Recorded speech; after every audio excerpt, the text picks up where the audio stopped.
Hey guys, today we are going to go over what our quarter four is going to look like and what my expectations are for this week. So, quarter four is going to be looking at the pursuit of happiness.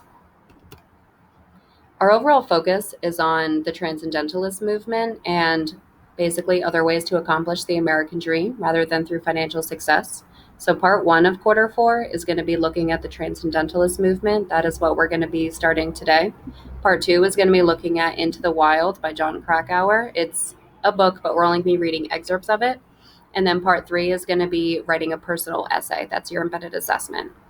So your assignments for week two, you're already starting the first assignment. That's to watch this introductory video and then to take personal notes if that helps you. Um, the second one is to complete a web quest. That is going to take you like 1 to 2 days, and I post that on the feed.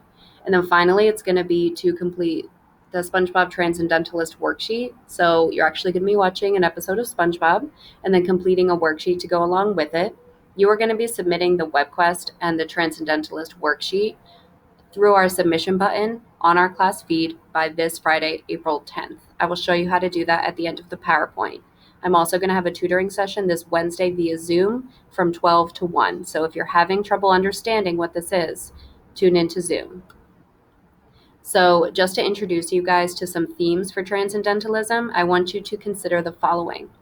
Do you believe that a person can be truly happy without the means to be financially comfortable? So do you believe that if someone can't afford the basic needs like food and shelter, that that person can still be genuinely happy? Research shows that there is a difference between individuals making $20,000 to $50,000 because they need to be able to afford the essentials. However, after the individual makes over $75,000, the happiness tends to level out.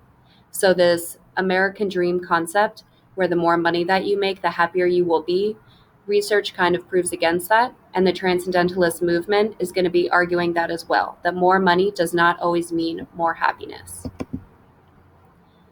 So, really, transcendentalists believe that there is a huge connection between spirituality and happiness rather than money and happiness.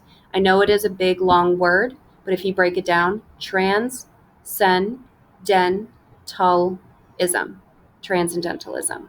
It's an ideology or a philosophy, basically, that just is a way of thinking. It was developed around 1830s in New England as a move away from rationalism and toward free thinking. A rationalist is someone who believes in hard facts. They believe in traditional structure. If you want to think about it this way, a rationalist would be someone who is into math and science. A transcendentalist is more toward English. So really, transcendentalists are challenging the traditional American dream concept and providing an alternative solution to happiness. There are tenets to transcendentalists. So if you want to think of it in terms of religion, think of this as the 10 Commandments. There are a lot of tenets, but these are a few. Transcendentalists are very in touch with nature. Yes, they do believe in God.